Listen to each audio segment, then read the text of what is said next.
E aí a gente aproveita para falar dessa questão da Ucrânia, trazer aqui essa matéria, esse dossiê praticamente que a DW fez sobre os anos da guerra na Ucrânia. Foi feito pelo jornalista Kostianik Honcharov, sim, esse é o nome dele, e ele foi até a guerra e pegou vários desses relatos. Então eu queria trazer aqui para vocês, gente, primeiramente, dados, né? Vamos falar de dados de como está a guerra da Ucrânia, os números oficiais ou os estimados oficiais, porque isso existe, tá, gente? Sobre a guerra da Ucrânia. Então o que a gente tem aqui? Vamos lá. Tem dois institutos que trabalham esse tipo de números, de mortos na guerra da Ucrânia com a Rússia. A gente tem a BBC, que fez um levantamento muito curioso ao longo desses anos, conseguindo pegar as pessoas pelos nomes. Então a gente tem nessas pessoas por nomes, estimados aí pela BBC, quase 200 mil mortos do lado russo e 70 mil mortos do lado ucraniano. Sendo que desses 70 mil mortos do lado ucraniano, seriam 55 mil soldados e 15 mil de civis. Né? Então, os identificados. Agora, como é que fala isso? O Center for Strategic and International Studies, o CSIS, ele coloca um número estimado, ou seja, além desses números, né, somando esses números, ao invés de 200 mil do lado russo, ele estima 325 mil. E do lado ucraniano, 140 mil. Perceba que a gente está falando aí de quase metade. Quando você pega e soma os desaparecidos, que tem pessoas que desaparecem na guerra e alguns feridos que vão ser tratados e nunca mais voltam. Então não se sabe se morreram ou não. Quando você soma esses dois números, você tem a BBC estimando 1 milhão e 200 mortos do lado russo e 600 mil mortos do lado ucraniano, que também dá metade para cada lado. Né? Tanto a BBC quanto o Center Strategic for Studies, que eu comentei aqui. Então você tem metade disso aí. Mas por que esse relato que eu vou ler aqui agora parece tão impactante? Pô, mas se a Ucrânia, Júlio, se a Ucrânia perdeu metade só, como é que pode? Esses relatos e o Putin está tão tranquilo? Bom, gente, tirando as questões óbvias, que o número de pessoas que o Putin pode perder nessa guerra é muito maior do que isso.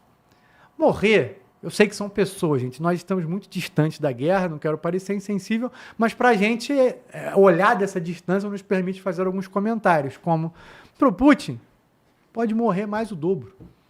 Porque ele vai continuar tendo exército, ele está fazendo o PIB crescendo do país dele nos últimos anos, no meio da guerra. Agora, como é que está a Ucrânia? A Ucrânia está destruída. E aí, vou pegar só um pedaço desse relato aqui, porque é um dossiê enorme. Sinceramente, aliás, não vou nem começar por essa parte aqui. Deixa eu pegar uma parte mais estratégica aqui. Desculpa aí não ter separado isso aqui antes. É porque o negócio é muito grande, gente. Então, peço só um tempo. Com o tempo, a guerra perdeu para mim sua natureza abstrata e se tornou profundamente pessoal. Virou uma rotina, parte da minha vida cotidiana. Não percebo mais nenhuma mudança psicológica profunda em mim. Talvez porque ela já tenha ocorrido e tenha se tornado um hábito. Não consigo mais imaginar como seria viver de outra forma. Quando a guerra chegou à minha terra natal, eu, um homem que nunca tinha empunhado uma arma, fui confrontado com a escolha de permanecer como espectador ou ajudar a defender o meu país. A decisão de me alistar no exército tem menos a ver com o senso de dever do que com o desejo de ter algum controle, em vez de me tornar apenas mais um personagem da história. É sobre o direito de não me tornar apenas uma vítima das circunstâncias. A saudade dos amigos que se foram dos lugares do meu passado, agora devastados, dói muito.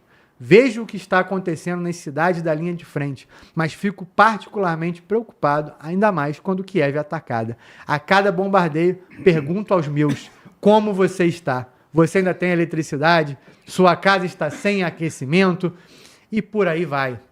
E aí ele vai dar diversos outros relatos, vai contar da exaustão da guerra, vai contar de quantas pessoas, de tropas em que ele já atuou nesse tempo.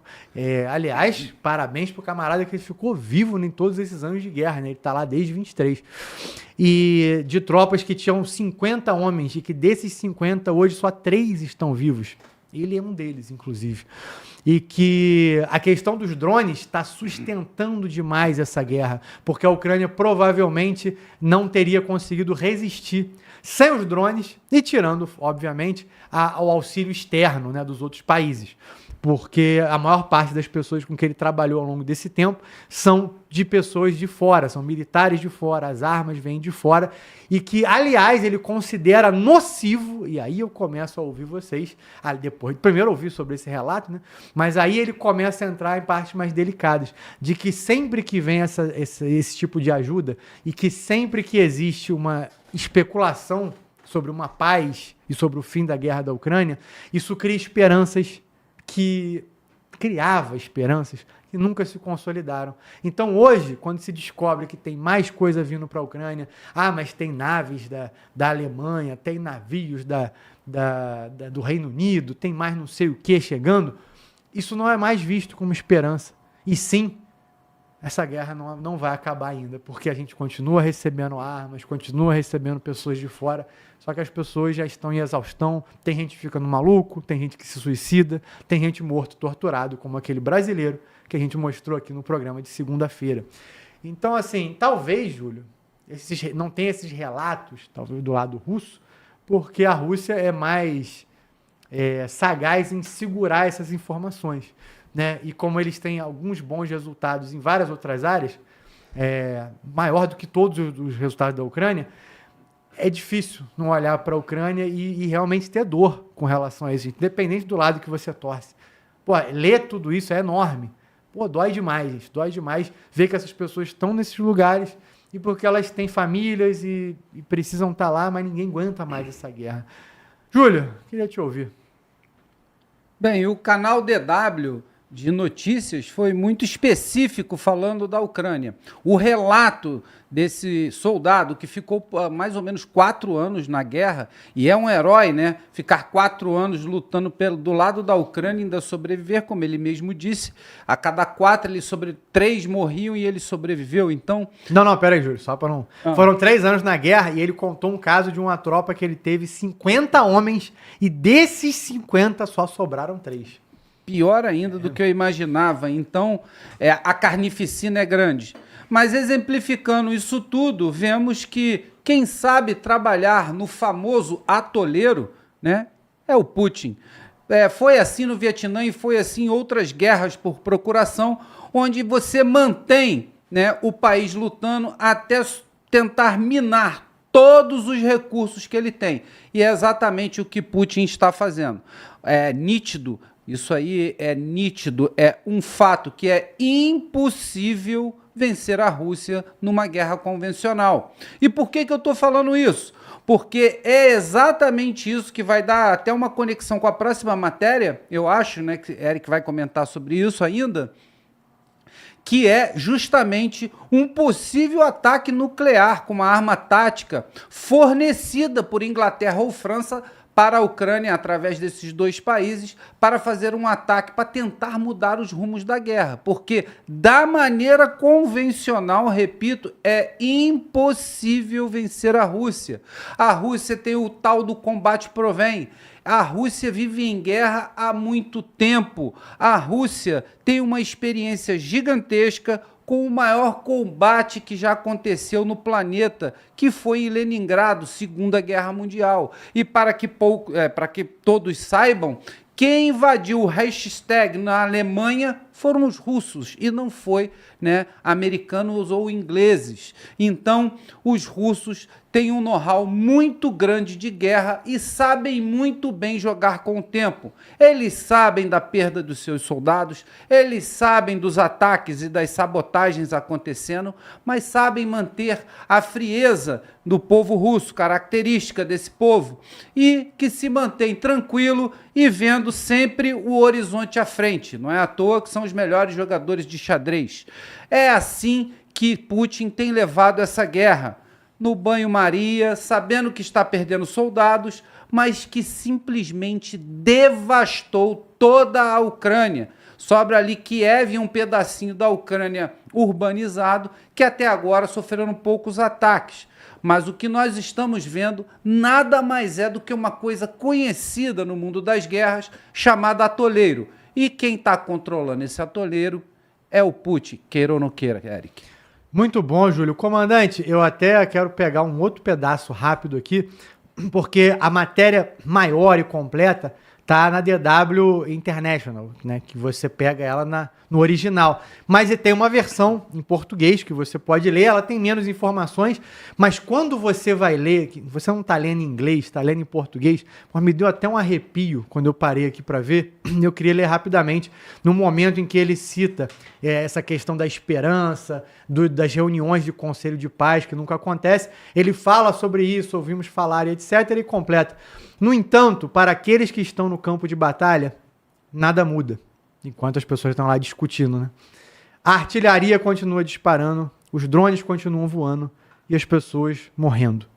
Eu realmente gostaria de estar errado. Quero voltar para minha família o mais rápido possível, mas a realidade é que essa batalha vai continuar por muito tempo. Pô, eu juro para você, gente, fiquei arrepiado, né, nessa porra. Desculpa até a expressão.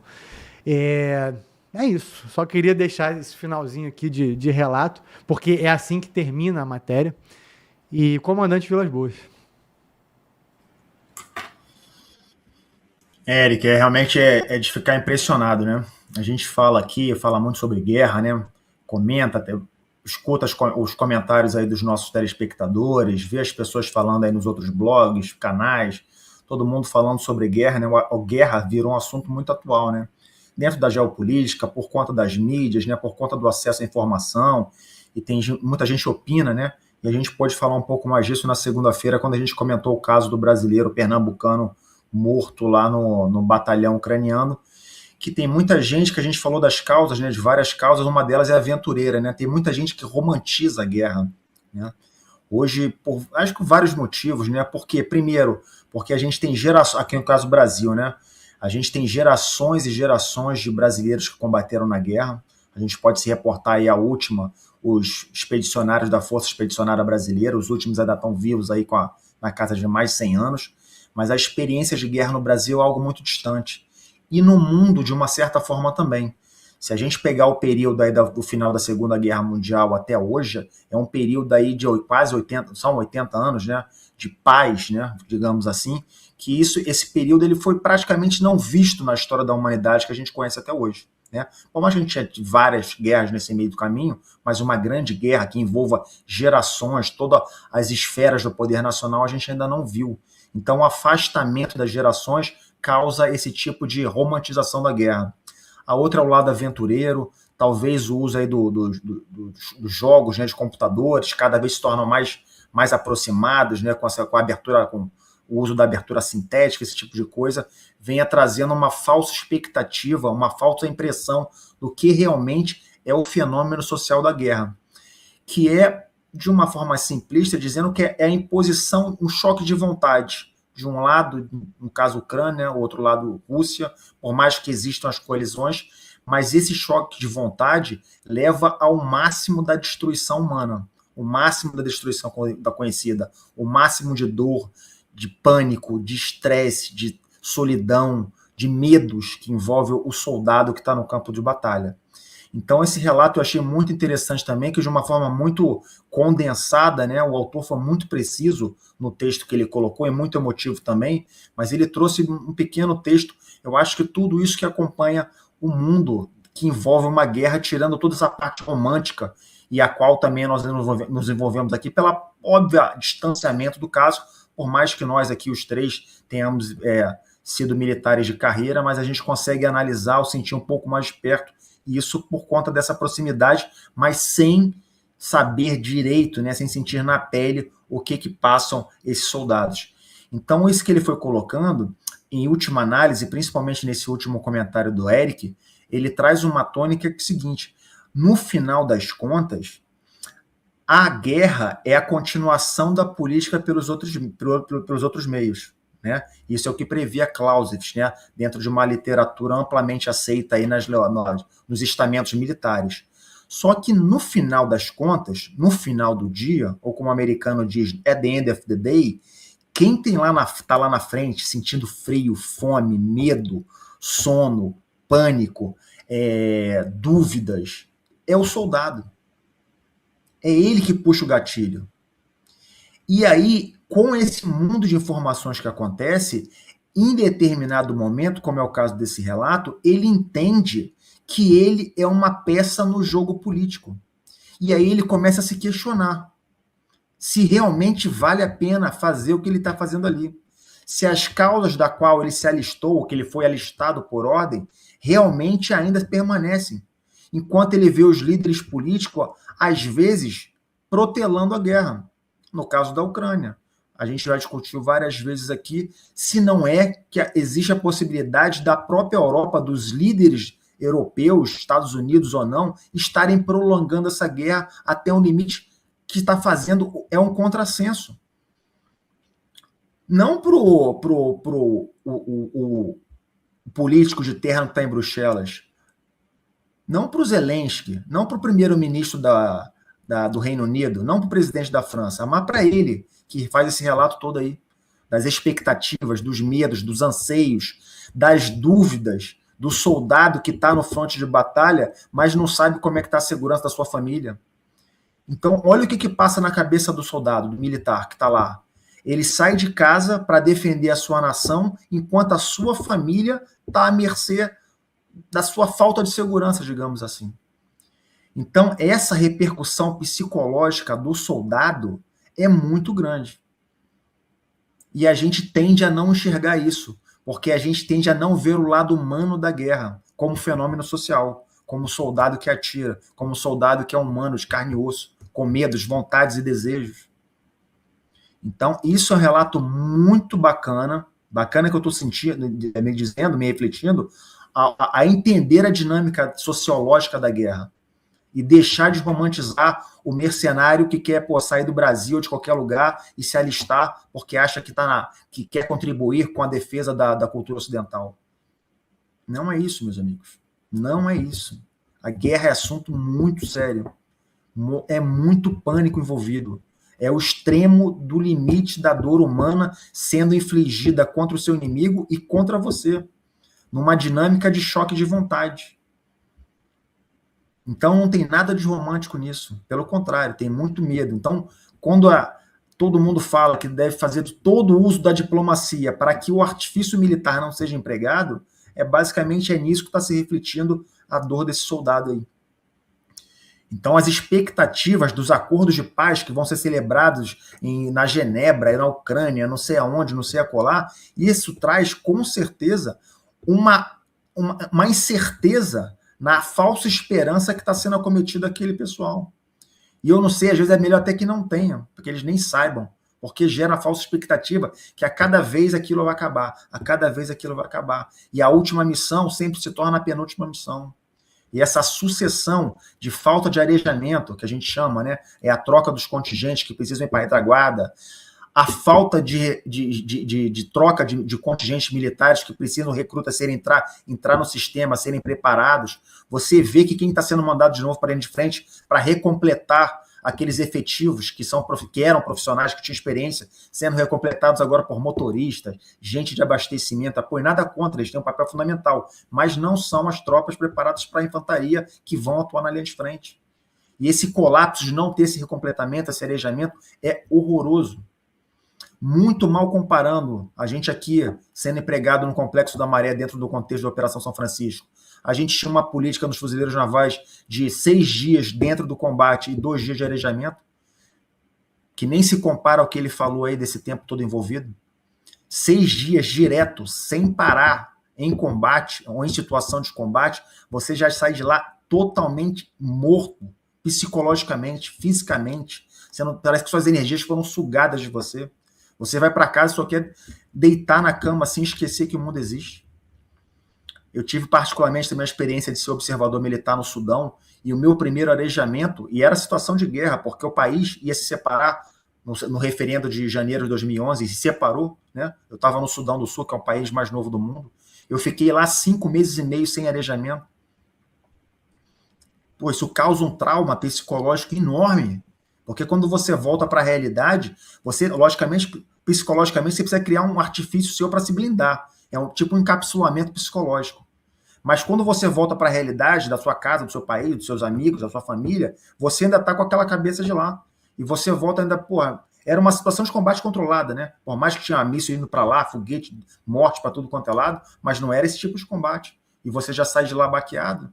Então a realidade desse cara que contou isso aí, ele é um cara que contou, um ucraniano, mas tem um lado russo da mesma forma, é muito complicado, meus amigos. Então, eu queria terminar essa fala aqui só para dizer o seguinte, que não podemos romantizar a guerra. Isso não é videogame, isso não é PlayStation, isso não é Counter-Strike. Isso é verdade, morre gente de tudo quanto é lado. E o soldado, na última conta, é um peão no tabuleiro que manda os políticos agirem. E é o que tem que ser feito, é o que a dinâmica diz, mas não é fácil executar, Eric. Isso, comandante, perfeito. E aí, Carcará, partindo desse ponto que precisaria ser o fim da guerra da Ucrânia, a SRV, que para quem não conhece, é o órgão de inteligência externa da Rússia. A Rússia tem a FSB, que é a descendente da antiga KGB. Então a FSB tem a SRV, que é como a FSB trabalha fora da Rússia. Ela divulgou dados, informações, revelando que a França e o Reino Unido tinham, ou têm, talvez agora não tenham mais, um plano de transportar um TN-75 de pequeno porte, que é uma ogiva nuclear, que é acoplada em mísseis balísticos, e que ambos, lembrando que França e Reino Unido são um dos poucos países que têm armas nucleares no mundo, da Europa só eles dois têm, e teriam programado para levar esse TN-75 para a Ucrânia, com um plano de fazer parecer que a própria Ucrânia tinha desenvolvido, para que isso pudesse, de alguma maneira, equilibrar isso, porque a Ucrânia não teria mais como resistir à guerra. E a Europa, no momento em que eles querem se armar, eles estão se desarmando, mandando coisas para a Ucrânia. Os países não querem mais fazer isso também, né? Ou seja, a gente falou do relato do camarada que tá lá na linha de frente e vivo até hoje, mas a gente tem que ver o lado de cima. A Ucrânia não está conseguindo mais resistir a isso. E o Putin, que perdeu o dobro aí de homens, seja no oficial, seja no estimado, ele é o ponto que está atacando. Quem está atacando, além de já saber que vai perder mais, ele fez uma continha. Não tinha como. O número oficial do espaço que ele tomou na Ucrânia é de 12%, né? 11,7%, eu acho. Mas se você pegar os lugares que ele está com o exército, está disputando, já tem um certo domínio, isso chega a mais de 20%, mais ou menos uns 22%. Então, assim, estamos falando aí de quase um quarto da Ucrânia. Como é que a guerra vai acabar? Alguém vai dar esse espaço para ele? Muita gente acha que deveria. Seria estratégico. E eu acho que até quem está lutando pelo lado da Ucrânia gostaria, pelo menos, de acabar essa guerra, se isso representasse aí, né, perder um quarto aí do país, um quinto do país, sei lá. Mas enfim, Carcará, o que você acha sobre isso? Pode pegar o link tanto do caso do soldado que deu o relato, quanto dessa questão aí, né? Ou seja, se chegar ao ponto de transportar uma ogiva nuclear para a Ucrânia para ver se equilibra alguma coisa, isso me parece, pode ser ignorância minha, insanidade. Aí tu quer o quê? Jogar uma bomba nuclear na Rússia? Pô, no país que mais tem ogiva nuclear no mundo? Se tá difícil desse jeito, e como é que vai acabar a guerra assim? Pelo contrário. Aí vai acabar a Ucrânia desse jeito. Ou eu tô maluco, Carcará? Queria te ouvir. Bom, camarada, no ano passado, foi 2 anos atrás, acho que foram 2 anos atrás, o Glauber me perguntou, eu fazendo podcast ao vivo aí com vocês, quando é que eu acharia que acabava a guerra na Ucrânia. Aí eu dei minha opinião. Eu falei que a guerra acabaria de 2 maneiras. Uma, a Rússia conseguindo tomar Odessa e com isso chegar na Transnistria, que é o objetivo russo, que ela começou ao contrário, né? Começou querendo tomar Kiev, perdeu muito tempo e não tomou Odessa. Tivesse tomado Odessa e feito a ligação Transnistria, Odessa, Crimeia, Rússia, a guerra tinha acabado. Outra maneira de acabar a guerra é a Rússia ficar num combate convencional contra a Ucrânia sendo usado como pau, que toda a Europa mandando armamento. Não tem como a Rússia ficar segurando essa guerra por muito tempo, porque é ela contra toda a Europa e os países que apoiam, a Austrália, a Coreia do Sul, todo mundo manda armamento e dinheiro, pô. Ou seja, o exército trabalha com humanos. É claro que a Rússia vai perder mais gente, porque ela sozinha contra toda a Europa, fora os países da América Latina, que também manda gente para ajudar lá. Outra maneira será a Rússia soltar um artefato nuclear. Por mim, a Rússia tinha feito isso no primeiro dia, um artefato nuclear tático, aquelas bombazinhas de morteiro, soltou um ali, acabava, ninguém ia protestar para lá, para cá, ia meter sanção, tinha dado em nada, não teria morrido ninguém, talvez alguma radiaçãozinha muito limitada ali, acabava, não quis fazer isso. E eu falei que o prazo seria até agosto de 2026. Eu quero estar errado. Mas está muito próximo da Rússia soltar uma bomba tática nuclear na Ucrânia. Estou falando para vocês, está muito próximo.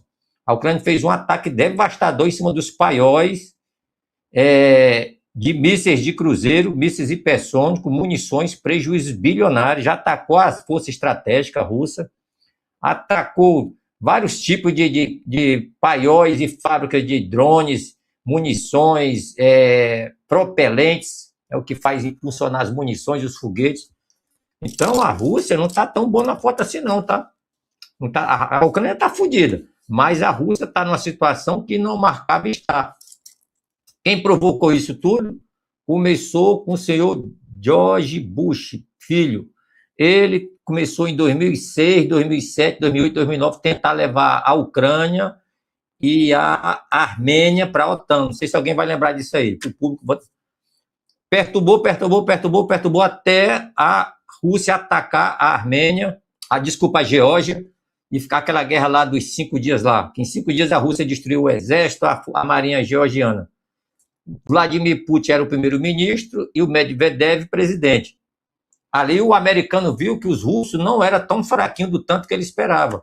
Aí o George Bush pirou porque não conseguiu, interferiu nas eleições ucranianas, o comando passou para o Obama, que continuou esta porra lá, brigando lá, perturbando os russos, e os ucranianos de sacanagem se afastando do SEI. O que é SEI? Comunidade dos Estados Independentes. O que é isso?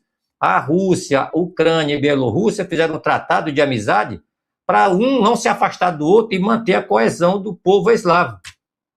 Quem foi que quebrou a regra? Foram os russos malvadores? Não, os ucranianos, que por debaixo do pano começaram a fazer tratados para se aproximar da União Europeia e entrar na OTAN. O Putin estava em guerra com quem? Com a Chechênia. Então não tinha muito tempo para estar debatendo com a Ucrânia, porque o presidente era pró-russo. Foram lá, quando ele foi reeleito, não aceitaram a eleição, fraudaram e botaram o Yanukovych, não, o Yurchenko, um cara cheio de creca. 2010, o pró-russo venceu, não deixaram, entrou o Poroshenko, Yanukovych, o bilionário do chocolate. E assim foram sacaneando a Rússia, pô. Quando ela viu que perdeu a porra toda, ela, então vou tomar a porra da Crimeia, que sempre foi russa. E aí começou o pau, pô. Qual era o projeto? Tinha um grande tratado, o nome do tratado era o Grande Tratado, que era o quê? A Ucrânia e a Rússia fazer uma troca, né, na área de economia espacial, química, setor naval, turismo, infraestrutura. E a Ponte da Crimeia seria um desses artigos aí, né, dessas obras gigantescas para unir a Rússia com a Ucrânia. A Ucrânia não quis.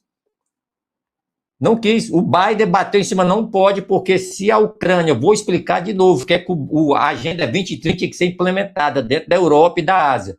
Para isso acontecer, passar a agenda do gaysismo, do LGBT, da marcha da maconha, das vadias, troca de sexo de criança, o inferno na Terra, tinha que destruir a Rússia. E o Putin falou, aqui vocês não vão conseguir fazer essa Agenda 2030 e eu vou lutar com vocês e vou vencer. tem vídeo do Putin falando isso aí. Quando ele terminou de falar isso, começou o tumulto da Ucrânia atacando a região do Donbass. E ele falou, não tenho medo e vou expulsar todos vocês. Expulsou lá a família Rockefeller, os banqueiros americanos, mandou todo na rota. E sustentou o fogo até hoje. E o Zelensky, que é um ator que fica fazendo, uma hora é traveco, outra hora não sei o que diabo que ele é, atorzinho querendo ficar bem na foto. Os americanos sabem disso, foi lá, baby, tu é ator, tu quer ser importante, que todo ator quer ser o quê? Reconhecido, ele quer. Então tu faz a guerra que eu te banco. Pronto. É isso aí que está acontecendo. Bilhões e bilhões na mão do Zelensky, mais de quase 100 bilhões já foi desviado, ninguém sabe onde é que está, o americano não vai cobrar. O Trump falou que não vai mais bancar esse filho da puta. A Hungria caiu fora, a República da Eslováquia também caiu fora, a Polônia está neutra ali, a Turquia não apoia, está aqui a Inglaterra, França, a Alemanha e a Bélgica, porque onde fica a sede da OTAN e de toda a sacanagem planetária dentro do Ocidente. Então a guerra não vai parar, pô. Quando é que vai parar? Já que a Rússia não vai conseguir tomar a porra de Odessa no modelo convencional, soltando um artefato nuclear lá na Ucrânia. Agora, se vai ser dentro da capital, eu falei, solta num campo daquele lá que não tem ninguém, joga um Oreshnik daquele, explode um artefato daquele, que o nego, porra, o Putin soltou arma nuclear. Todo mundo bota remunerado que acabou a guerra, pô. É melhor fazer isso do que ficar matando russo e ucraniano. O povo não tem culpa, pô. O Zelensky não vai parar, ele é um psicopata, pô. E ele acha bom viajar, fazer reuniões e falar que a gente não quer. É um playboyzinho, psicopata que acessou o poder e que se sente o cara, pô. Manobrando com o exército, com generais, matando todo mundo, e assim vai. Agora, o Putin também não vai parar por causa do Zelensky. Não vai parar, pô. Só que o Putin tem condições de continuar a guerra e vencer a guerra. E ele tem as armas para isso. A que a Ucrânia fez, eu também vou pegar arma nuclear. Meu irmão, vai pagar para ver. A França vai bancar? O Putin é pirado com o Macron. O Macron e o Zelensky é o mesmo padrão de humano. Filha da puta, vagabundão, não vale nada. O primeiro-ministro da Inglaterra é outro cachorro, outro vagabundo. Quando qualquer trauma, corre para os Estados Unidos. Agora os Estados Unidos estão precisando dele lá no Oriente Médio, está precisando. Ele falou que não vai ajudar, nem vai ceder a base de Diego Garcia, lá no Pacífico, que também é longe pra caralho aquela porra. A base de Diego Garcia está quase 4.000 quilômetros de distância por área de combate. É como se fosse atravessar o Brasil todinho. Muito melhor o americano botar o porta-aviões lá dentro do mar Mediterrâneo, de frente para Israel ali, e de lá atacar que dá 1.600, 1.500 quilômetros.